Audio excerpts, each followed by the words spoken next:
Class 10 physics most VVI long type and short type question जो exam में हर बार पूछे जाते हैं। विद्युत लैंपों के तंतुओं के निर्माण में प्रायः एकमात्र टंगस्टन का ही उपयोग क्यों किया जाता है? टंगस्टन का गलनांक और प्रतिरोध अधिक होता है। उच्च गलनांक वाला एक प्रबल धातु है। जो टंगस्टन है उच्च गलनांक वाला एक प्रबल धातु है जो अत्यंत तप्त होकर प्रकाश उत्पन्न करता है परंतु पिघलता नहीं है। यही प्रायः एकमात्र टंगस्टन का उपयोग ही लैंपों के तंतुओं के निर्माण में किया जाता है। फिर से एक बार देखते हैं। टंगस्टन का गलनांक और प्रतिरोध अधिक होता है। उच्च गलनांक वाला एक प्रबल धातु है। टंगस्टन उच्च गलनांक वाला एक प्रबल धातु है जो अत्यंत तप्त होकर प्रकाश उत्पन्न करता है परंतु पिघलता नहीं है। यही कारण है कि प्रायः एकमात्र टंगस्टन का ही उपयोग लैंपों के तंतुओं के निर्माण में किया जाता है। तो ये था पहला क्वेश्चन जो बहुत ही इम्पोर्टेंट है।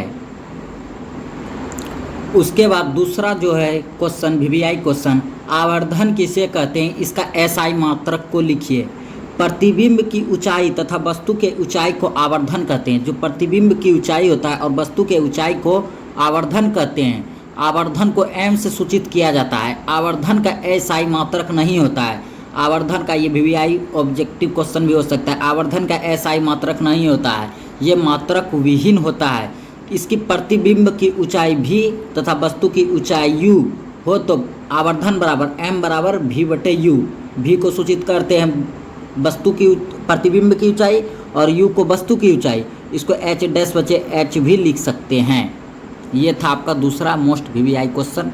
ये भी आप याद रखिएगा। ये दृष्टि से बहुत ही एग्जाम की दृष्टि से बहुत ही उपयोगी क्वेश्चन है। ये जो तीसरा क्वेश्चन है पहला चैप्टर से है, प्रकाश का परावर्तन किसे कहते हैं? इसके नियमों को लिखिए। प्रकाश का परावर्तन किसे कहते हैं? इसके नियमों को लिखिए। जब प्रकाश की किरणें किसी सतह से टकराकर अपने ही माध्यम में लौट जाती है। यदि कोई किरण जब किसी सतह से टकरा के अपने ही किरण वापस लौट जाते हैं, अपने ही माध्यम में लौट जाते हैं, तो लौटने की इसी घटना को प्रकाश का परावर्तन कहते हैं। प्रकाश के परावर्तन के दो नियम होते हैं। प्रकाश के परावर्तन के कितने नियम होते हैं? दो नियम। ये ऑब्जेक्टिव क्वेश्चन में भी आता है। प्रकाश के परावर्तन के कितने नियम होते हैं? दो नियम। आपतन कोण परावर्तन कोण के बराबर होता है। ये जो आपतन कोण होता है ये अभिलंब और आपतित किरण के बीच जो आपतन कोण होता है ये परावर्तन कोण के बराबर होता है।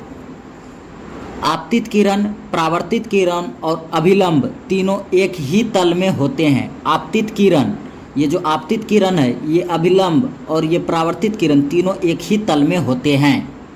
ये था दूसरा वीवीआई क्वेश्चन। ये तीसरा क्वेश्चन है, तारे क्यों टिमटिमाते हैं? आप किसी भी टीचर से पढ़िए, ये क्वेश्चन आपको जरूर ही बताएंगे। तारे क्यों टिमटिमाते हैं? तारे वायुमंडलीय अपवर्तन के कारण टिमटिमाते हुए प्रतीत होते हैं। तारे जो वायुमंडलीय अपवर्तन के कारण टिमटिमाते हुए प्रतीत होते हैं। ये ऑब्जेक्टिव में भी पूछता है कि तारे किसके कारण टिमटिमाते हैं? अपवर्तन के कारण टिमटिमाते हैं। तारों का पृथ्वी से बहुत अधिक दूरी पर होने के कारण वे प्रकाश के बिंदु स्रोत के समान प्रतीत होते हैं। यदि जो तारा है उससे एक ही बिंदु स्रोत प्राप्त होता है। तारों से आने वाली प्रकाश की किरणें का पृथ्वी पर पहुंचने के क्रम में वायुमंडल में उपस्थित कण प्रकाश के सामने आ जाते हैं, जिसके कारण तारों का प्रकाश हमारे आँखों तक नहीं पहुंच पाता है। और जब कण प्रकाश के पथ से हट जाते हैं तो हमें तारे दिखाई देने लगते हैं, जिसके कारण हमें तारे टिमटिमाते हुए प्रतीत होते हैं। ये था जो most VVI question, M VVI लिखिए इसको। ये एग्ज़ाम की दृष्टि से बहुत ही उपयोगी है। ये क्वेश्चन अवश्य ही आएगा, नहीं भी आ सकता, इसकी गारंटी मैं नहीं देता हूँ। तो हो गया ये तीसरा, तारे क्यों टिमटिमाते हैं। उसके बाद चलते हैं, किसी अंतरिक्ष यात्री को आकाश नीले की अपेक्षा काला क्यों प्रतीत होता है? अंतरिक्ष यात्री बहुत अधिक ऊंचाई पर होते हैं जहां वायुमंडलीय उपस्थित नहीं होता है। यानी अंतरिक्ष में वायुमंडलीय उपस्थित नहीं होता है। वायुमंडल उपस्थित नहीं होने के कारण वहाँ कण नहीं होता है। कण उपस्थित नहीं होने के कारण प्रकाश का परिकिरणन नहीं हो पाता है। यानी वायुमंडल में यदि कण नहीं रहेगा तो वहाँ प्रकाश का प्रकीर्णन नहीं होगा, जिसके कारण अंतरिक्ष यात्री को आकाश नीले की अपेक्षा काला दिखाई देता है। यदि वहाँ प्रकाश का प्रकीर्णन होगा ही नहीं तो वहाँ नीला आकाश दिखाई देगा ही नहीं। और यह भी क्वेश्चन पूछता है कि अंतरिक्ष यात्री को आकाश किस प्रकार का दिखाई देता है, तो अंतरिक्ष यात्री को आकाश काला दिखाई देता है। तो ये था क्वेश्चन। उसके बाद चलते हैं अगले क्वेश्चन की ओर। उसके बाद ये है आगे का क्वेश्चन, एमीटर तथा वोल्ट मीटर में अंतर लिखे। एमीटर तथा वोल्ट मीटर में अंतर लिखे। एमीटर तथा वोल्ट मीटर में निम्नलिखित अंतर हैं। ये जो क्वेश्चन है इसका है, एमीटर तथा वोल्ट मीटर में निम्नलिखित अंतर हैं। एमीटर को विद्युत परिपथ में किसी धारा की प्रबलता को मापता है। ये पहला जो था, एमीटर किसी विद्युत परिपथ में किसी धारा की प्रबलता को मापता है। यानी यहाँ पूछेगा एमीटर किसकी प्रबलता को मापता है, ये धारा की प्रबलता को मापता है। ये आप अंतर याद रखिएगा। पहला अंतर था एमीटर किसी विद्युत परिपथ में धारा की प्रबलता को मापता है। उसके बाद है वोल्ट मीटर में। वोल्ट मीटर का जो पहला होगा उसमें वोल्ट मीटर किसी विद्युत परिपथ में किन्हीं दो बिंदुओं के बीच विभवांतर को मापता है। एमीटर धारा को मापता है, ये विभवांतर को मापता है। उसके बाद है एमीटर को विद्युत परिपथ में श्रेणी क्रम में जोड़ा जाता है। एमीटर को विद्युत परिपथ में श्रेणी क्रम में जोड़ा जाता है। अब वोल्ट मीटर दूसरा है, ये वोल्ट मीटर। वोल्ट मीटर को विद्युत परिपथ में समांतर क्रम में जोड़ा जाता है। वोल्ट मीटर को विद्युत परिपथ में समांतर क्रम में जोड़ा जाता है। ये भी क्वेश्चन पूछता है 1 नंबर वाला में कि एमीटर को विद्युत परिपथ में किस क्रम में जोड़ा जाता है, तो श्रेणी क्रम में, और वोल्ट मीटर को समांतर क्रम में। उसके बाद है इसका स्केल एम्पियर में अंकित रहता है। इसका स्केल जो है एम्पियर में अंकित रहता है, क्योंकि ये धारा को मापता है। ये विद्युत धारा का एसआई मात्रक होता है एम्पियर, तो ये एम्पियर में अंकित रहता है। ये वोल्ट में अंकित रहता है। विद्युत विभव का एसआई मात्रक वोल्ट होता है, वोल्ट मीटर का एसआई मात्रक वोल्ट होता है, इसलिए ये वोल्ट में अंकित रहता है। ये था क्वेश्चन, एमीटर तथा वोल्ट मीटर के अंतर को लिखें। तो ये आशा करता हूँ आप समझ गए होंगे। इसके बाद चलते हैं अगले क्वेश्चन की ओर। क्वेश्चन है, प्रतिरोध किसे कहते हैं? प्रतिरोध जो विद्युत धारा, यानी धारा जो है विद्युत धारा के प्रवाह का विरोध करता है उसे प्रतिरोध कहते हैं। नाम से ही पता चलता होगा ये किसी का विरोध करता होगा। जो धारा के प्रवाह का विरोध करता है उसे प्रतिरोध कहते हैं। प्रतिरोध को R से सूचित करते हैं। प्रतिरोध का SI मात्रक ओम होता है।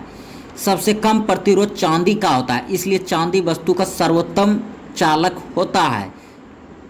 ये था प्रतिरोध किसे कहते हैं। मैं आशा करता हूँ आप समझ गए। अब चलते हैं अगले क्वेश्चन की ओर। सब यहाँ पर मोस्ट VVI क्वेश्चन है, एक भी क्वेश्चन को स्किप नहीं कीजिएगा। आप सब कॉपी में नोट कर लीजिए इस क्वेश्चन को। क्वेश्चन है, दृष्टि दोष क्या है, यह कितने प्रकार के होते हैं? ये जो अगला क्वेश्चन है, दृष्टि दोष क्या है, यह कितने प्रकार के होते हैं तथा इनके निवारण कैसे किया जाता है? तो इसका आंसर लिखेंगे, एक सामान्य आँख जब दूर स्थित तथा नज़दीक स्थित वस्तुओं को स्पष्ट रूप से देखने की क्षमता खो देता है, जिसके कारण वस्तु का प्रतिबिंब दृष्टि पर नहीं बन पाता है, दृष्टि पटल यानी रेटिना पर नहीं बन पाता है, तो इसे हम दृष्टि दोष का नाम देते हैं। यदि जब वस्तु का प्रतिबिंब सही स्थान यानी दृष्टि पटल पर नहीं बन पाता है तो हम इसे दृष्टि दोष का नाम देते हैं। दृष्टि दोष मुख्यतः 3 प्रकार के होते हैं। पहला जो है दूर दृष्टि दोष, और दूसरा है निकट दृष्टि दोष, और तीसरा है जरा दूरदर्शिता। ये मुख्य रूप से 3 प्रकार होते हैं। उसके बाद है इसका निवारण यानी इसका समस्या का हल कैसे करेंगे।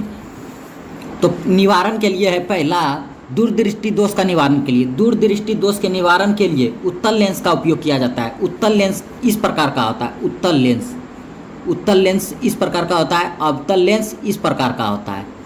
तो दूरदृष्टि दोष के निवारण के लिए उत्तल लेंस का उपयोग करते हैं। दूरदृष्टि दोष क्या होता है? दूरदृष्टि दोष में दूर की वस्तु हम देख पाते हैं और नज़दीक की वस्तु नहीं देख पाते हैं।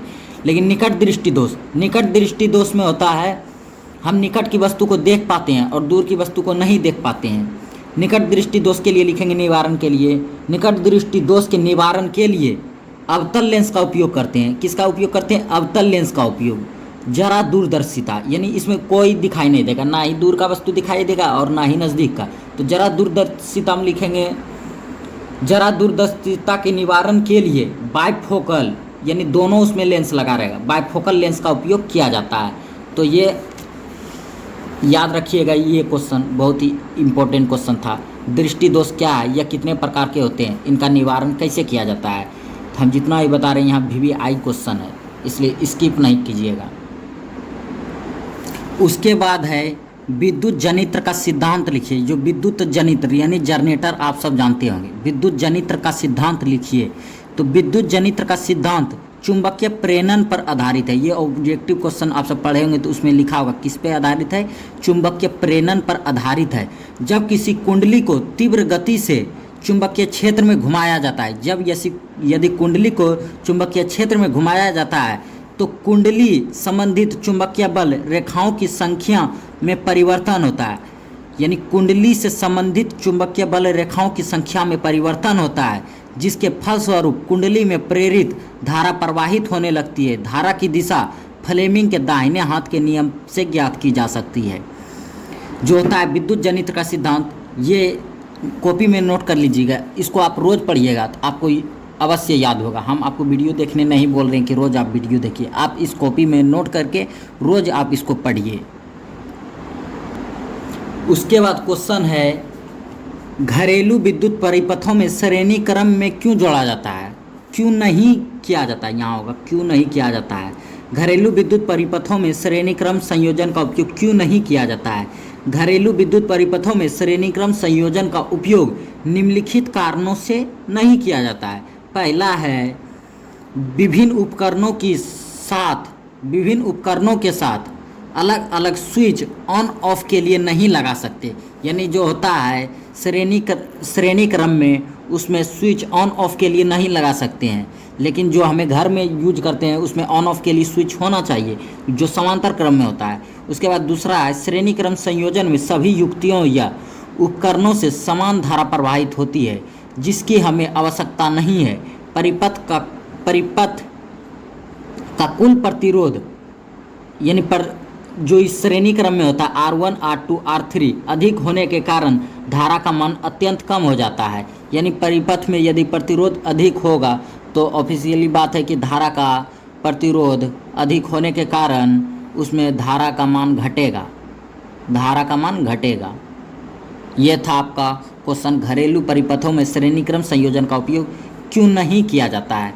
तो याद रखिएगा ये VVI क्वेश्चन। ये इसी के साथ ही इस वीडियो को अंत करते हैं। कुछ क्वेश्चन छूट गया है, यदि आप चाहते हैं तो कमेंट में कीजिए, नहीं तो कोई बात नहीं। मिलते हैं अगली वीडियो में।